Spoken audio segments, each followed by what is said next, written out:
Hello students, आज हम topic discuss करेंगे income consumption curve. Income consumption curve equilibrium combinations को शो करता है। दो कमोडिटी जब हम परचेज करेंगे at different level of money income के ऊपर। जब भी हम इनकम कंजम्पशन कर्व की बात करते हैं तो हम दो तरह के गुड्स को यहाँ पे लेते हैं, एक नॉर्मल गुड्स और एक इंफीरियर गुड्स। नॉर्मल गुड्स को हम देखें पहले तो नॉर्मल गुड्स वो गुड्स होती हैं जिनकी कंजम्पशन जो है डायरेक्टली रिलेटेड होती है विद द इनकम। इसका मतलब अगर इनकम इंक्रीज होगी तो इन गुड्स की कंजम्पशन भी इंक्रीज होगी, और अगर इनकम कम हो जाएगी तो इनकी कंजम्पशन भी कम हो जाएगी। इन गुड्स को सुपीरियर गुड्स भी कहा जाता है। अब हम इनकम कंजम्पशन कर्व को नॉर्मल गुड्स के केस में किस तरह से डिराइव करेंगे वो भी देख लेते हैं। नॉर्मल गुड्स हैं हमारे पास, यहाँ पे हमारे पास दो डायग्राम गिवन है। एक ऊपर वाला डायग्राम है, ये पैनल 1 ले लेते हैं, और नीचे वाला डायग्राम जो है पैनल 2 ले लेते हैं। अब हमारे पास फर्स्ट डायग्राम जो है, यहाँ पे हम देखेंगे, यहाँ पे कमोडिटी एक्स है और यहाँ पे वाई एक्सिस पे कमोडिटी वाई है। सपोज हमारी इनिशियल इक्विलिब्रियम है वो E1 पे है, और हम यहाँ पे X1 कमोडिटी परचेज कर रहे हैं जब हमारी मनी इनकम जो कितनी थी, बजट लाइन M1 L1 थी। यहाँ पे हम कितनी परचेज कर रहे थे, X1, और यहाँ पे अगर ले रहे तो Y1 कमोडिटी Y गुड की परचेज कर रहे थे। अब जैसे ही हमारी इनकम इंक्रीज हुई, M2 पे चले गए, ऊपर हमारी बजट लाइन शिफ्ट कर गई। अब हम दोनों गुड्स की ज्यादा जो है कंजम्पशन कर पाएंगे।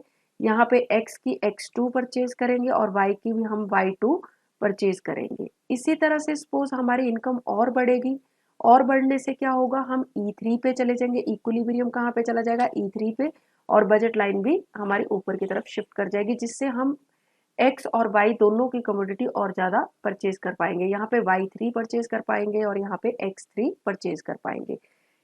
अब यहाँ पे जब हमारे तीनों इक्विलिब्रियम पॉइंट है E1, E2 एंड E3, जब हम तीनों को ज्वाइन कर देंगे तो हमारे पास नॉर्मल गुड्स के केस में इनकम कंजम्पशन कर्व हमें मिल जाएगा। और यहाँ पे हम दोनों गुड्स को जो ले रहे हैं वो कौन सी ले रहे हैं, एक्स गुड और वाई गुड दोनों ही नॉर्मल गुड्स हैं। तो यहाँ पे हमारी 45 डिग्री लाइन का जो पॉजिटिव स्लोप मिलेगा इनकम कंजम्पशन कर्व का। अब हमारे पास इनकम कंजम्पशन कर्व की हेल्प से हम और क्या आइडेंटिफाई कर सकते हैं, डिमांड कर्व। अब डिमांड कर्व जो है हमने नीचे वाले पैनल में लिए हैं।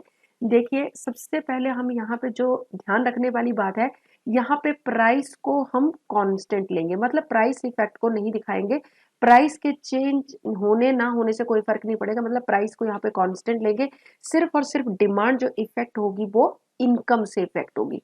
तो ऊपर वाले पैनल में जहाँ इक्विलिब्रियम E1 था, उसी को अगर हम नीचे ले आए तो हमारी कमोडिटी जो है X1 परचेज करेंगे। यहाँ पे देखिए, क्योंकि प्राइस को कहाँ पे ये लाइन जो है वो इंटरसेक्ट कर रही है, E1 पॉइंट पे, तो यहाँ पे हम जब ड्रॉ करेंगे तो हमें D1 डिमांड कर मिल जाएगा। उसी तरह से इक्विलिब्रियम जब बजट हमारा बड़ा M2 L2 पे गए ऊपर वाले पैनल में, और इक्विलिब्रियम E2 पे आ गया, इसी को नीचे ले आए तो यहाँ पे ये E2 पे इंटरसेक्ट करेगा प्राइस लाइन को, जो प्राइस है। तो इससे क्या होगा, हमें नॉर्मल गुड्स की जो क्वांटिटी है X2 परचेज करेंगे, तो डिमांड कर्व जो है हमारा राइट वर्ड शिफ्ट हो जाएगा, और इनकम बढ़ेगी और डिमांड कर्व राइट शिफ्ट हो जाएगा।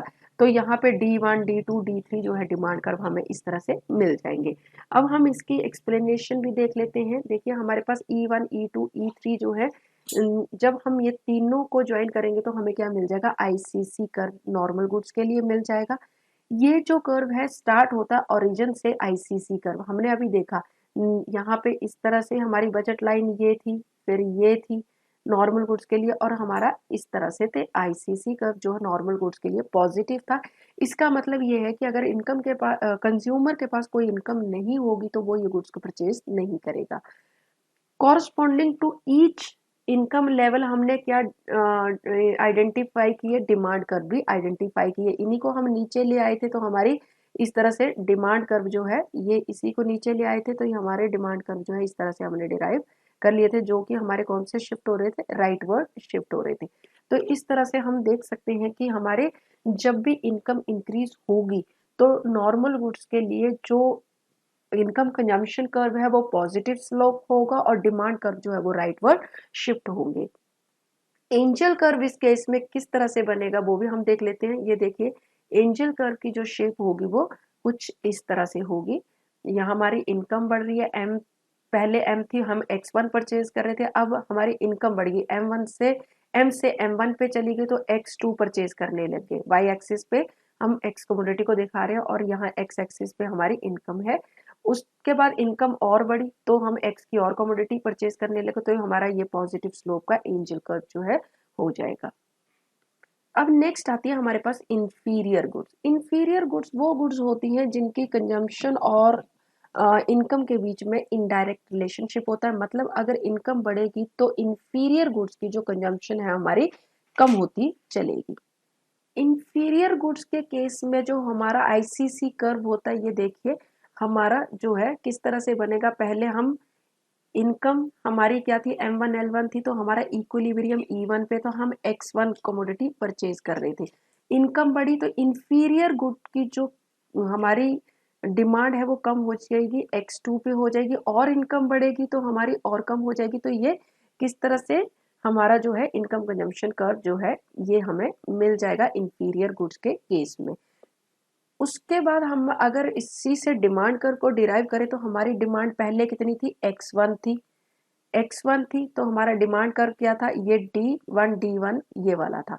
उसके बाद इनकम बढ़ी, हमारा इक्विलिब्रियम जो है वो यहाँ पे आ गया और E2 पे यहाँ पे, और कमोडिटी जो X की है हम और कम परचेज करेंगे तो हमारा यहाँ पे क्या हो गया, लेफ्ट वर्ड शिफ्ट, और हमारी इनकम बढ़ेगी, इंफीरियर गुड्स की और डिमांड कम होगी, तो इस तरह से हम और पीछे की तरफ चले जाएंगे। तो यहाँ पे कौन सा शिफ्ट हो रहा है डिमांड कर्व में, लेफ्ट वर्ड शिफ्ट हो रहा है, या इनवर्ड शिफ्ट भी कह सकते हैं। इंफीरियर गुड्स के केस में हमारी जैसे जैसे इनकम बढ़ती चलेगी डिमांड जो है वो कम होती चलेगी।